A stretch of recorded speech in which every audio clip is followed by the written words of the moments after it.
This is the Iraqi province of Diyala.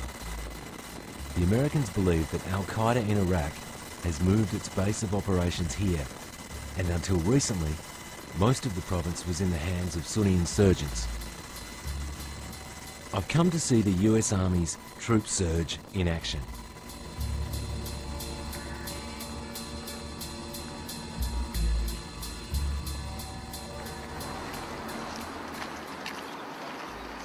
Since last November, the troops here have suffered more casualties than any other US unit in Iraq. More than 80 dead. Putting a number on casualties and using it as a soundbite doesn't really work. What matters is the achievements of all of the soldiers during their time here.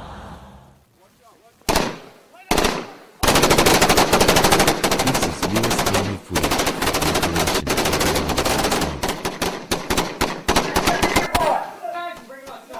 After an intense firefight, the soldiers arrested 8 suspected insurgents and released men they had imprisoned and beaten. Our task is to clear, our purpose is to destroy enemy safe haven. We'll be touching down 147 on LZ Officers Whiskey. from the 1st Cavalry and the 82nd Airborne are now preparing a major operation to clear insurgents from the Diyala River Valley. The hallmark of this organization has been discipline and violence of action. Okay? That is what's going to get us through this mission. We're not going to abuse detainees, we're not going to abuse civilians, we're going to kill people that need to be killed, and we're going to freaking be decent to the rest of the people that don't need to be killed. There's no in between. You either kill them or you treat them with dignity and respect. We've always struck the enemy where he's least prepared, right at his heart where he thinks he's safe. And now we're resourced for the success we expect to meet. We're going to fight this battle like we've done before. This is critical. That's all I have. Right now, troops need a leader. It's going to be you. Ua? You're born, gentlemen. All right, CSS rehearsal, we're following this.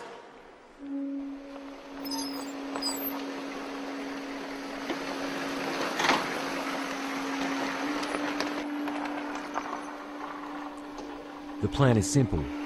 Airborne troops go in at midnight, and we follow in a heavily armed convoy.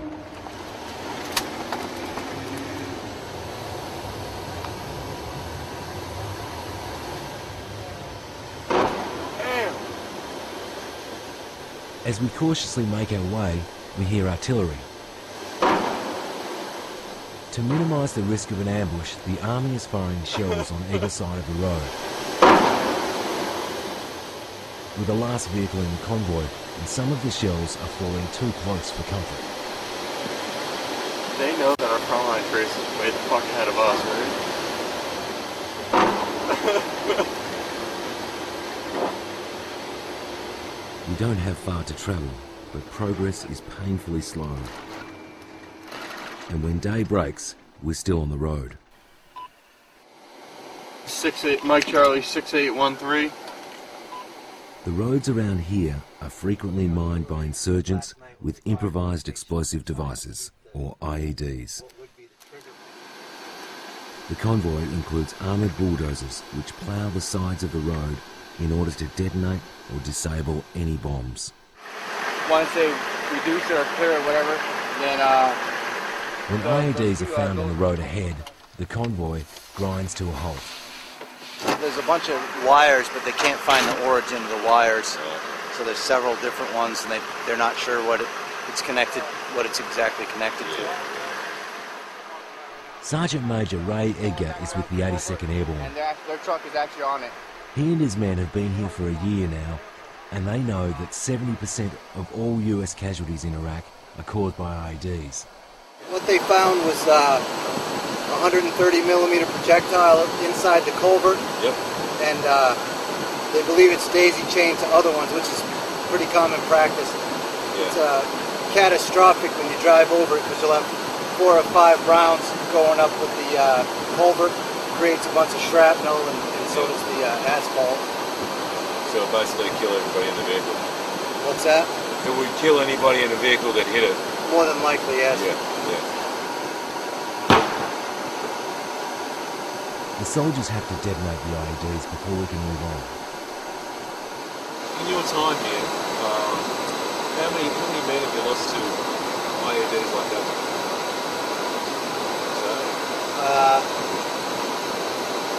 Say 4. We lost not to that specific type in a culvert, but we lost 4 to a deep buried IED at a different location.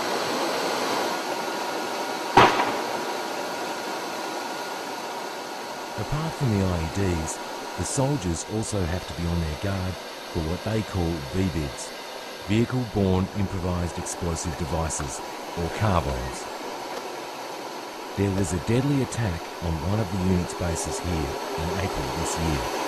They were in a patrol base and the VBID broke into the patrol base. It was 2 dump trucks full of explosives, detonated and killed 9 men.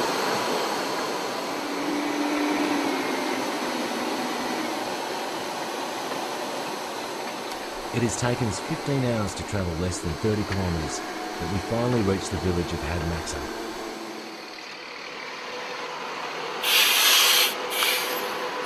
Hey! Hey! How do you get in here? The soldiers who arrived by air last night aren't answering the door. Open the fucking gate!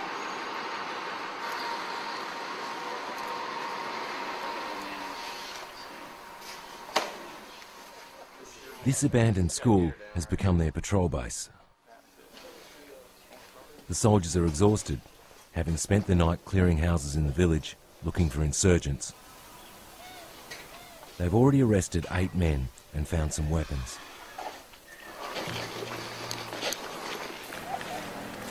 Our platoon heads out to continue the job of clearing the village.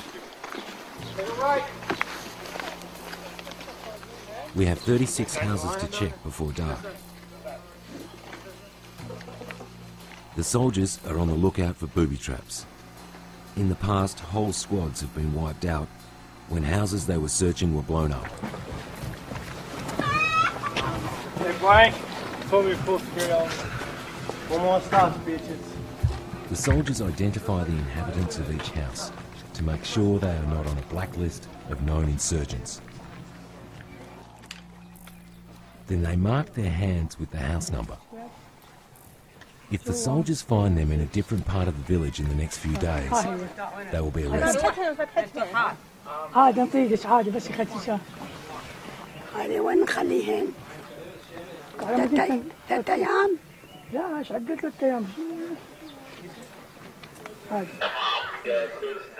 Hey, come here, Howard. Bring him in here. Much. Tell him sit down for a second. The soldiers find an AK-47 in this man's house. He's not on their list, but the sergeant is keen to ask him some questions. Alright, hey, Tom, we know the insurgents are here, right? Because we can see the graffiti and I read it outside, right? Did they all leave? Are they still around? What's the situation? What does he know? The man says he doesn't know anything. He says he got back from Kirkuk in northern Iraq yesterday, just before the soldiers arrived. Okay, hey Fergie! Hey, did those people out there get marked? Alright, this is what I need from him. Tell him I'm going to mark him and his family. I need him to stay around this house for the next 24 hours.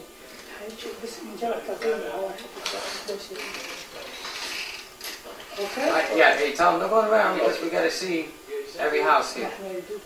If he goes somewhere to a different part of the neighborhood, I'll arrest him. So. Okay. Hey, can you check my one cat that's with you? And I'll check these guys with you. Hey, can you check that one personnel I got over there with you and the dog? And if they're good, then I'm off. The heat is taking its toll on the soldiers.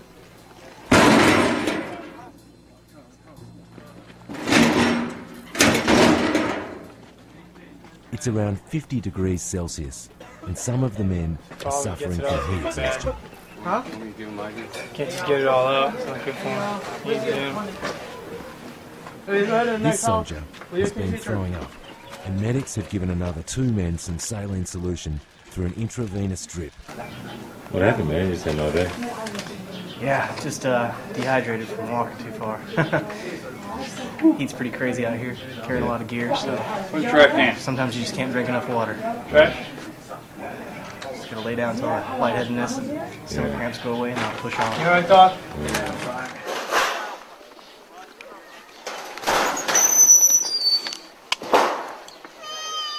The searching and marking continues. You already have a marking on your damn hand. Why'd you wash it off? ليش مسحتها؟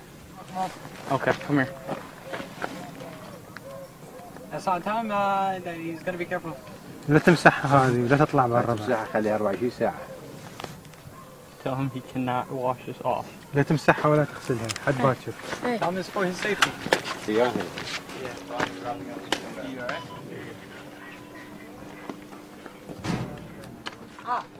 As the day wears on, the soldiers start to lose their patience. They're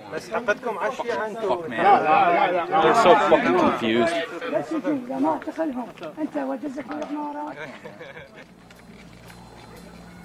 The troops are exhausted. As night falls, they head back to their makeshift base. The village is not yet secure, and they need to be up before dawn. Crazy!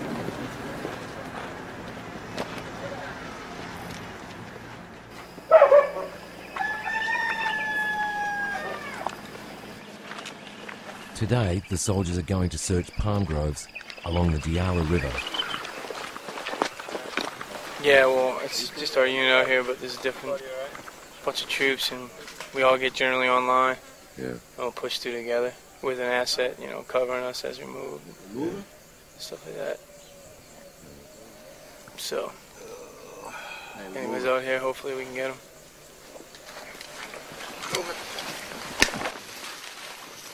They believe that any insurgents who fled yesterday's searches could be hiding out here. Usually we're not this close, but terrain dictates how close you are sometimes.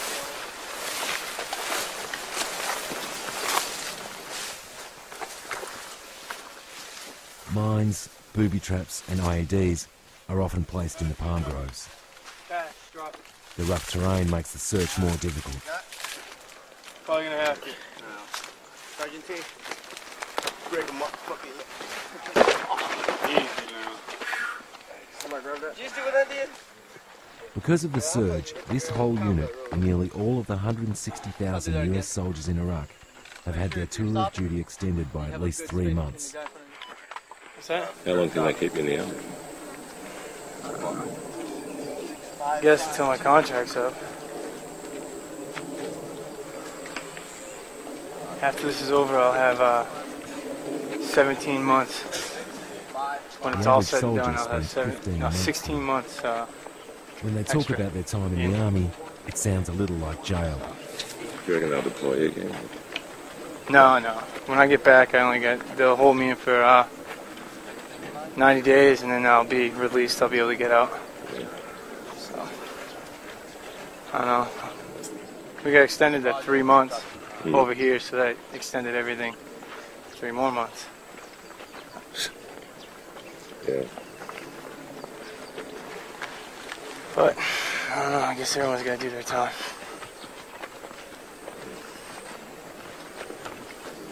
Jesus fucking Christ. You gotta be fucking shitting me. We're gonna head back to the road. Yeah. We can't move any further. After several hours of searching, the soldiers reach a dead end. You get used to it after a while.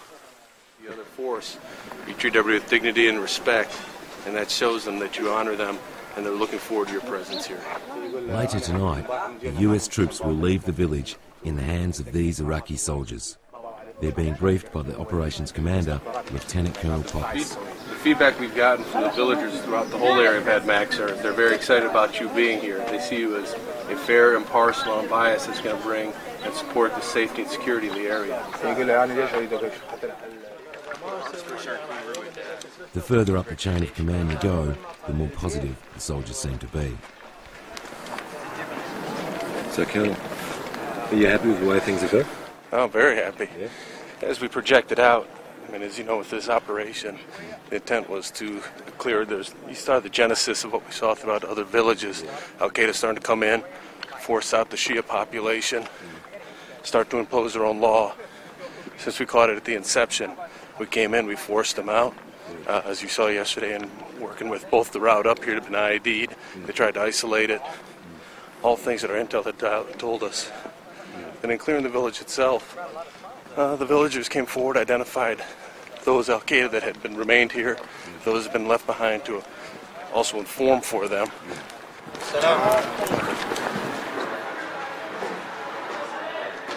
Back in the relative safety of the soldiers' makeshift headquarters, I interview Captain Jesse Stewart. He spent most of his tour living in patrol bases in the Diyala River Valley. Do you think there is the political will to sustain this level of troop numbers to carry out successfully this counterinsurgency program? Well, that's obviously, I'm not back in the United States right now, so I can't accurately gauge the political will, but I can tell you that the people that are over here, especially my paratroopers, they do understand what we're doing, and they understand that, you know, regardless of the decision was right or wrong to come here in the first place, we can't just leave it like this. We've got to fix it. And to stop now would negate everything good that every soldier done that has died over here thus far. Yeah. And here in Diyala, you see your main enemy as Al-Qaeda? Correct. Yeah. Yeah. And what evidence do you base that on? I mean, they're very public about it. They're very good at their IO campaign, information operation campaign, and they're very public about it. In this area, it is a somewhat, you know, Shia-dominated government, and so Al-Qaeda's kind of run with that to try and tell the people, the Sunni minority that's here in the area, that the Shias are against them and the government's against them.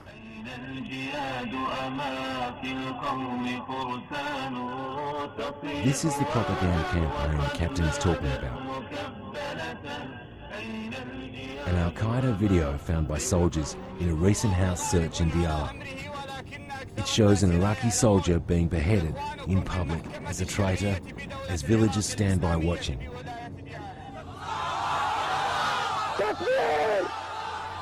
It's what the US Army says was happening here before it arrived.